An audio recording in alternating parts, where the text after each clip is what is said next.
Some people can take a $1,500 hit and keep moving.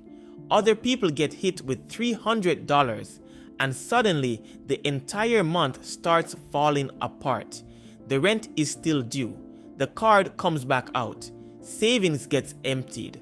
Next month's paycheck is already being spent before it arrives, and 6 months of progress can disappear in one afternoon. The strange part is, the person who survives the bigger hit does not always make more money. They may drive an older car, live in a cheaper place, have a completely normal salary. They may not even look financially successful. But when life hits them, it does not restart their entire life. That is not luck. That is structure. Most people are focused on building more wealth.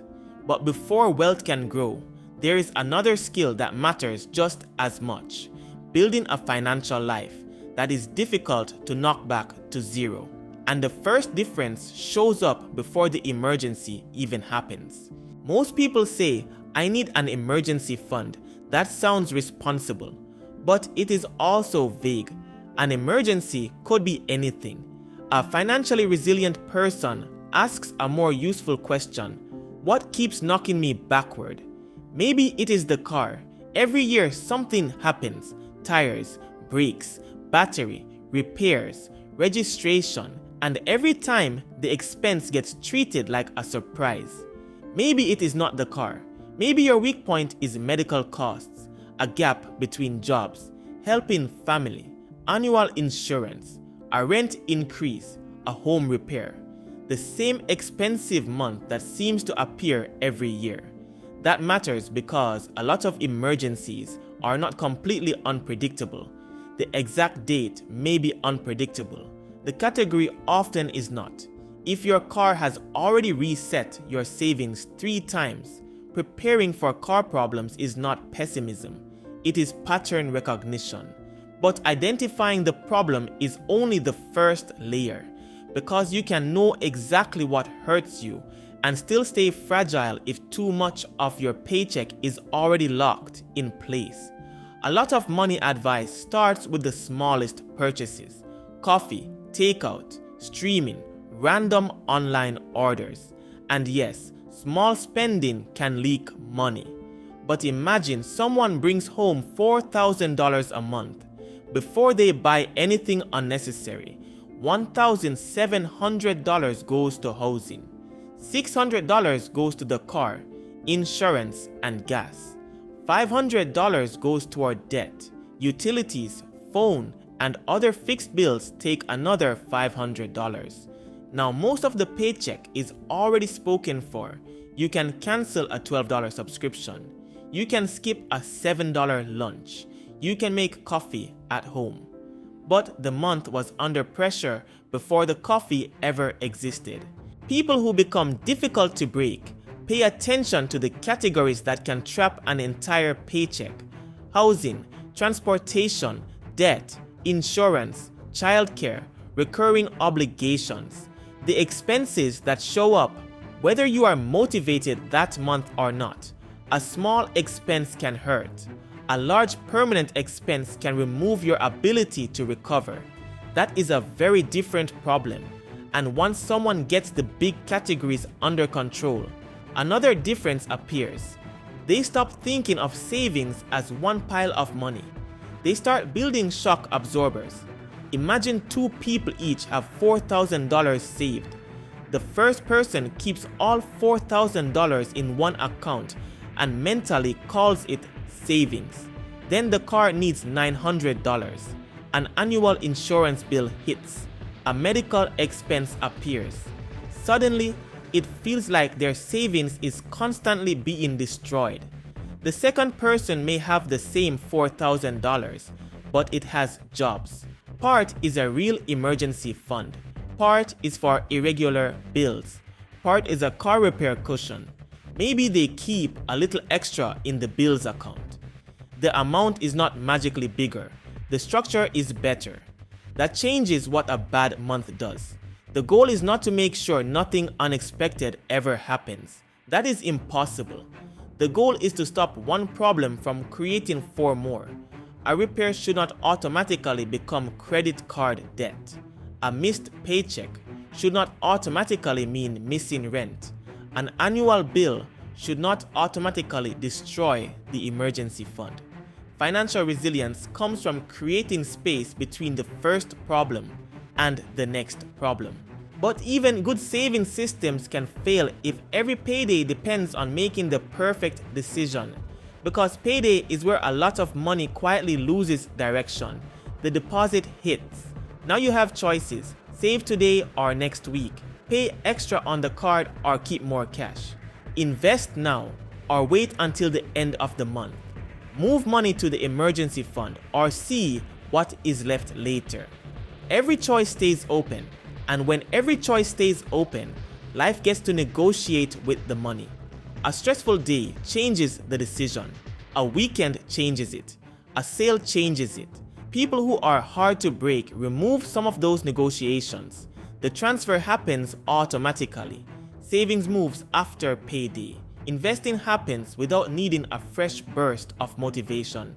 Bills have their own account. Debt payments are scheduled.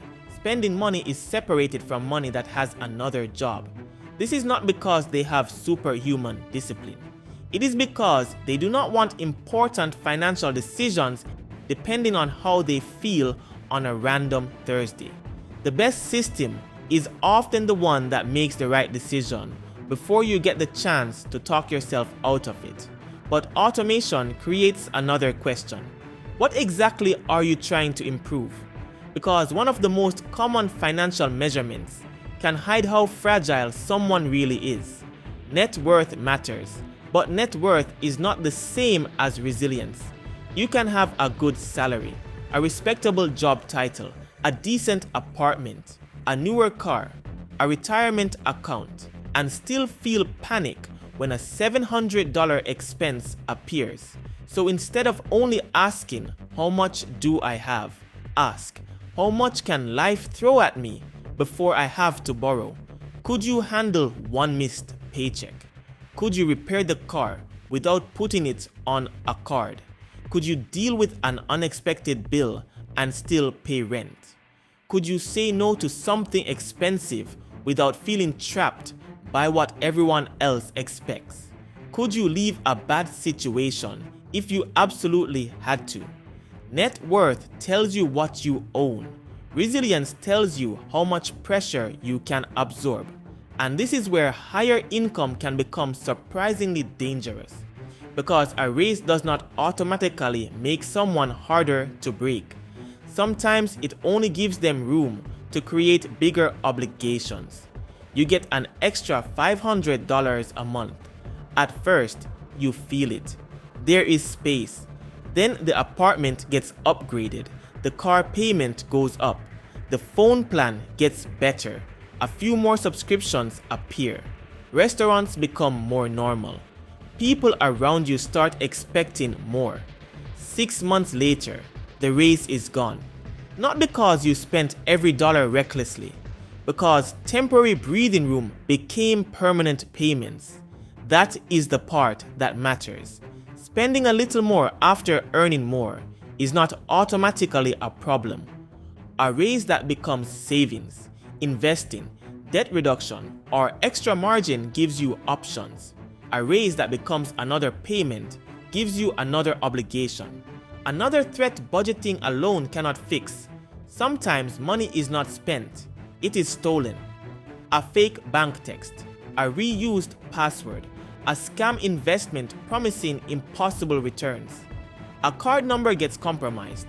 A phishing email looks close enough to real. One mistake can bypass months of careful saving. That is why financially resilient people protect access to their money, not just the money itself. Account alerts matter. Strong unique passwords matter. Two-factor authentication matters. Reviewing statements matters. Being careful with spending while being careless with financial security is still fragility. You are trying to make your money harder to lose from every direction. Some of the most expensive threats do not come from a hacker. They come from the decisions we make while emotional, tired, embarrassed, excited, lonely, stressed, trying to keep up, trying to prove you are doing well, trying to make a difficult week feel better. That is a terrible time to invent financial rules. So people who become harder to break create some rules before the pressure arrives. Maybe anything over a certain amount gets a 24-hour wait. Maybe they never use emergency savings for an upgrade. Maybe they do not increase a major monthly bill immediately after getting a raise. Look at total cost, not just monthly payment. Helping someone financially should have a limit. Looking stable and being stable are not the same thing. Bills paid, decent clothes, nice car, good apartment, respectable job. Behind that picture, there may be $200 left after every paycheck is assigned. No emergency fund, a growing card balance, no room to miss work, no room to help family, no room for one expensive surprise. Real stability is often invisible. The older car does not show it. The lower rent does not show it. The automatic transfer does not show it. The emergency fund sitting untouched definitely does not show it. Those boring decisions are buying something the flashy decisions cannot. Options, the choices the balance gives you. It buys room to make a different decision. Being hard to break does not mean you never struggle. It means the struggle stops having the power to restart your entire financial life. And that is a different kind of wealth.